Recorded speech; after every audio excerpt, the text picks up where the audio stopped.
How to disable user account. Log into your account at my.signingcloud.com. On the home page, navigate to the side menu at the top left. Find Users by navigating to the Manage Account from the drop-down menu. Once you are navigated to the user management page, select the icon in blue as shown at the left to disable the user. Select OK from the pop-up to proceed. After you have disabled the user, it will be shown as closed under User Status.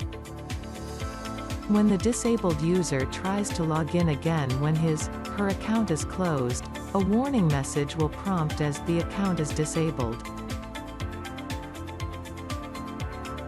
To enable the user account, you may select the icon shown at the right to send the activation email again to the user.